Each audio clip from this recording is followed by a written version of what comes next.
Hello दोस्तों, स्वागत है आप सभी का सृष्टि द फ्यूचर में। जैसा कि हम पॉलिटी की क्लास लेके चल रहे हैं, वो भी एमसीक्यू बेस्ड, जिसमें हम क्या है हर रोज क्वेश्चन कराते हैं जो परीक्षा की दृष्टि से इम्पोर्टेंट होते हैं। हमने अब तक आपको 1892 तक का कंप्लीट करा दिया है। ऐसे क्वेश्चन हैं जो पूछे गए हैं या जिनके पूछे जाने की संभावना है। उसके बाद हम टू द पॉइंट भी बताते हैं चीजों को।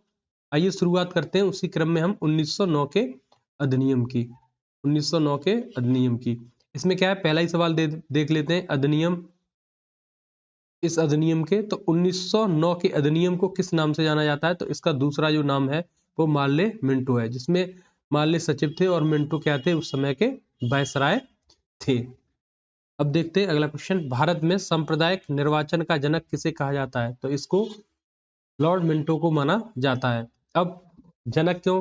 क्योंकि यहाँ से ही एक तरीके से सांप्रदायिकता के बीज बो दिए गए। इसका कारण ये था कि इसने एक ऐसा वो लेके आया, जैसे ये कोई क्षेत्र है, ये एरिया है और इस एरिया में सारी जातियां निवास करती हैं, यानी सारे धर्म निवास करते हैं, ये रह रहे हैं। लेकिन क्या है, अगर इसने पृथक निर्वाचन लाके क्या कर दिया कि मान लो इस पूरे में जितने भी लोग रह रहे हैं उसमें से अगर मुस्लिम है तो मुस्लिम अगर चुनाव लड़ेगा, मुस्लिम के लिए आरक्षित है, तो यहाँ पर जितने मुस्लिम रह रहे हैं वो ही क्या देंगे, यहाँ पर इसको वोट देंगे। हिंदू और सिख जो भी अदर कम्युनिटी के लोग हैं वो यहाँ वोट नहीं कर सकते।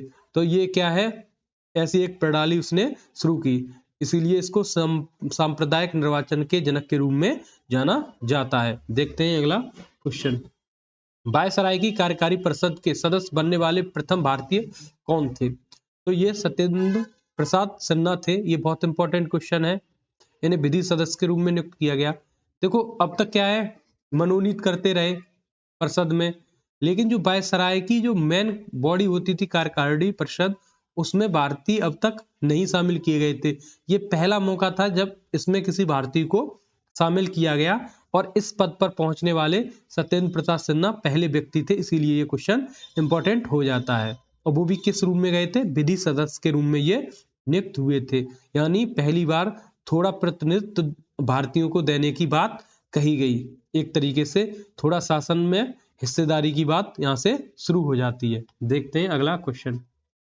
किस अधिनियम ने पहली बार मुसलमानों के पृथक निर्वाचन मंडल, ये जो मैंने ऊपर बताया था सांप्रदायिकता वाली नींव, तो पृथक निर्वाचन मंडल, तो ये बहुत इंपॉर्टेंट है। 1919 में ही ये प्रणाली शुरू की गई थी। इसको समय समय पर और आगे भी बढ़ाते चले गए, वो आगे के एक्ट में आपको मिलेगा। 1909 के सुधारों के समय लॉर्ड मालिक किस पद पर थे? तो ये मार्ले जो पद था वो सचिव था। सचिव का पद कब शुरू हुआ था? 1858 में के एक्ट में। ये मैंने पिछली क्लास में आपको कराया भी है, तो आप कनेक्ट भी करते चलेंगे कैसे कैसे चीजें जुड़ती हुई चलती हैं। 1909 के अधिनियम के तहत केंद्रीय विधान परिषद में सदस्यों की संख्या कितनी कर दी गई? 16। 6 से 12 फिर 16, अब ये बढ़ा के कितनी कर दी गई है? 60।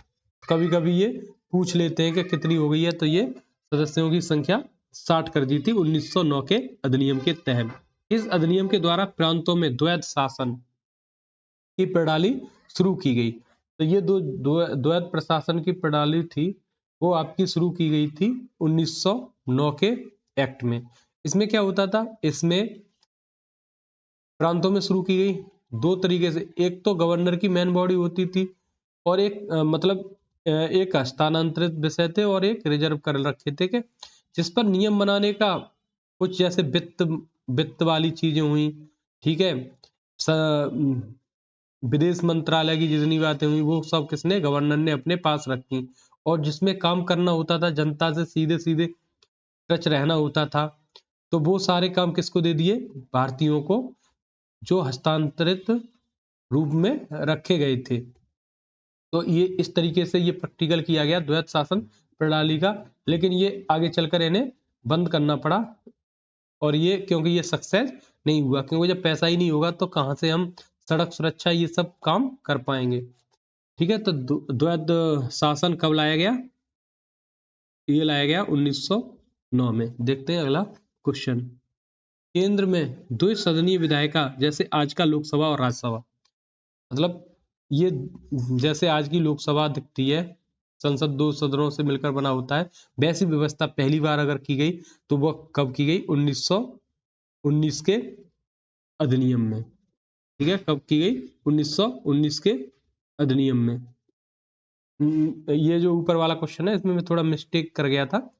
मैंने ऑप्शन 1909 बता दिया था, जबकि ये कितना है? 1919 है।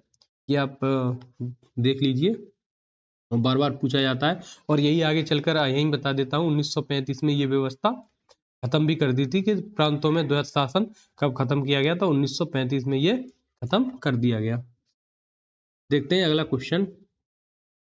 1919 के अधिनियम के तहत सांप्रदायिक निर्वाचन का विस्तार किन समुदायों तक किया गया? मैंने कहा था कि आगे बताएंगे। 1909 में क्या किया गया? इसको केवल मुस्लिम तक सीमित किया गया, लेकिन आगे चलकर इसको क्या है? आगे बढ़ा दिया और सिख तक, भारतीय ईसाइयों और एग्लो इंडियन तक इसका क्या कर दिया गया? विस्तारित कर दिया गया। आगे से और भी बढ़ाया जाएगा 1935 में। ठीक है, अब देखते हैं अगला क्वेश्चन। लोक सेवा आयोग की स्थापना का प्रावधान किस एक्ट में किया गया? तो ये 1919 के अधिनियम में किया गया, लेकिन ये 1926 में ये आयोग बना। ठीक, तो ये थे आज के कुछ इंपॉर्टेंट क्वेश्चन। यहाँ से आपको क्वेश्चन जरूर देखने को मिलेंगे किसी भी एग्जाम में। तो अगर आपको क्लास पसंद आई हो तो इसे लाइक करें। धन्यवाद।